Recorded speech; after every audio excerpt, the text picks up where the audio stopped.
Welcome back into the Sports Source. This segment of our program is brought to you by Calhoun's, the taste of Tennessee. Folks, tomorrow, like every Monday, is Burger Day at the following Calhoun's locations. You see them there on your screen. The 6 Calhoun's right there. Burgers start at just $6. There's fast food places where they charge you $6 for a burger. And we're talking about the giant, delicious Calhoun's burger with all the sides. It's a tremendous deal. Burger Day at Calhoun's. Go check them out tomorrow and every Monday. And you can probably go there Tuesday through Sunday as well. Calhoun's. All right.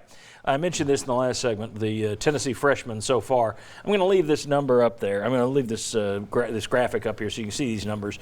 Obviously, some of these guys you didn't anticipate coming in and having a big year. You thought they'd be role players at best. I think on the surprise side, Vescovi has certainly done more than we anticipated offensively. Plavsic, so many people built him up as a savior simply because he was 7 feet and they hadn't seen him, and the SEC and the NCAA took him away. It's now clear why he was redshirting last year at Arizona State. He's got a way to go. Pember isn't getting a lot of time. Gaines isn't getting a lot of time.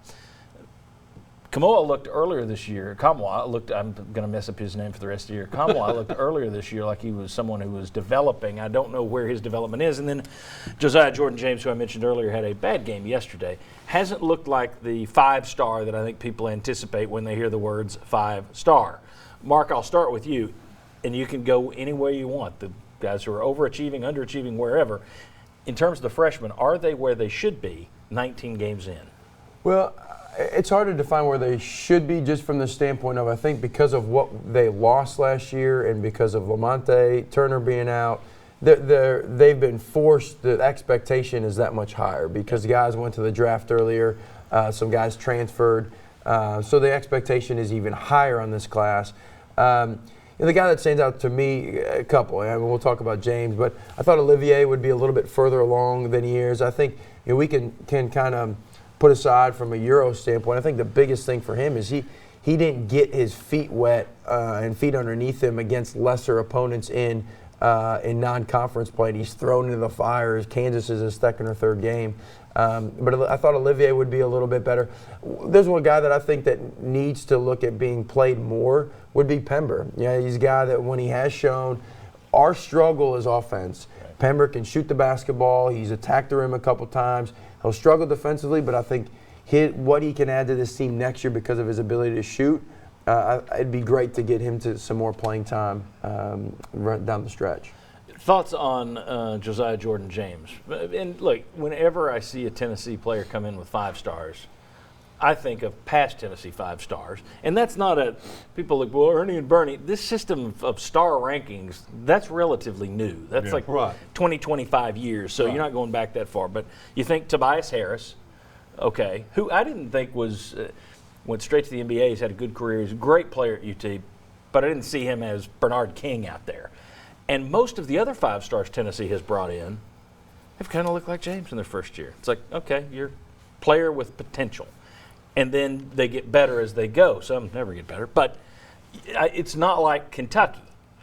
A lot of people expect Tennessee's 5 stars to come in here and look like Kentucky's, and I just wonder if it's not a product of, yes, but Kentucky has 10 5 stars on their roster, and they're not asked to do what Tennessee's guys are. Your thoughts on James so far, gentlemen? Well, he sure had a bad day yesterday at both ends of the floor. He got some rebounds, but other than that, just looked totally lost. And of all the freshmen yesterday, Vescovi I thought was the only one that made any kind of contribution. But historically speaking, though, you've covered a lot of these guys who came in with this high expectation. Yeah. Does this look familiar to you, or are you surprised? Or to me, there hadn't been enough 5-star guys in Tennessee basketball to really have a generalization. Robert Hubbs was one, and I don't think he ever looked like a 5-star. Nice player, but Hobson wasn't he? Yeah. James, I still think he's a good player, but I don't see why he was a 5-star. I just don't see that. Yeah, you almost wish it had just been the 4-star. But it would have been better for him. That would have been better for him. Absolutely. I mean, and his game has been more of a facilitator. And we hear it all the time with college players in football going to the NFL. They kind of hit a wall. because I wonder if that doesn't happen some too at Tennessee, where it's always defense first and it's man-to-man defense. And these guys, some of them don't fit that as well. Pember doesn't fit that as well. And I think he's kind of been in Rick Barnes' doghouse for whatever reason. But you do wish he would get some more minutes. And it ties back to what you were talking about as well. Let's imagine Bone had returned, which most people anticipated. Turner's healthy. Okay, he's not playing anywhere near the minutes he is right now. But instead, as soon as he signed, you had some in the media talking about, well, he's a 5-star, so he'll be one and done. He can carry. You got this going. That'll be an NCAA tournament. It's like, just because he's a 5-star doesn't mean he's going to hit the floor like Michael Jordan. Exactly. Yeah. Well, I'm not. Your thoughts as I'm a not coach? I'm not the football guy, but that's like the quarterback. Tennessee. Everyone wants him to get the 5-star ranking, and it just puts added pressure from your 4-star kid to a 5-star kid. All of a sudden, there's that comparison. Look, basketball and all this stuff. We go week to week of what happened last game, and now we change our thoughts and opinions on him. Roller coaster. He's kind of been who he's been all year. However, up until the Kansas game, you go back and look at, he's starting to shoot the ball better from 3-point. He is more aggressive. Kansas is one of the toughest environments in the country to play. He missed some pull-up jump shots and didn't play as great, but he's making progress. Now, yes, if you hear a 5-star and you compare him to all the other 5-stars, it's like, gosh, he should be better.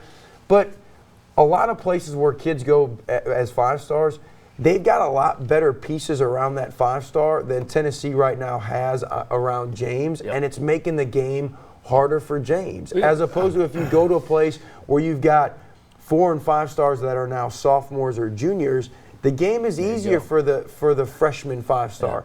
It's hard for James right now. He's getting better, but the more pressure that we as fans and me puts on him, makes it reality. Hopefully he's not listening to it, but it makes it harder on the kid. Sure it does. And there was a couple of times yesterday you could tell there needs to be another gear there.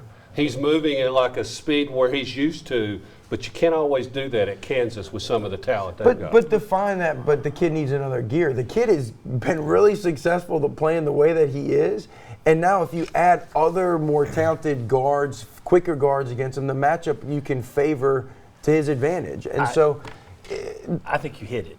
I hit it earlier. I think part of it is, you see, if this kid signs at Kentucky or Duke, he's got a bunch of 5s around him. It's a different game than what he's trying to do here. Or Jordan Bone comes back and Turner's healthy. But I mean, the same with Scotty Hobson here as a freshman 5 versus what might have happened had he gone to Carolina as a freshman. I just think the better talent you have around you, the better player you're going to be. Exactly. So I think you nailed it. Congratulations. You need me to validate you? There you go. All right. When we come back, these guys will be back for more basketball. We're going to talk football next. Tennessee loses an assistant coach. We'll discuss that and a lot more. Come on back on the Sports Source.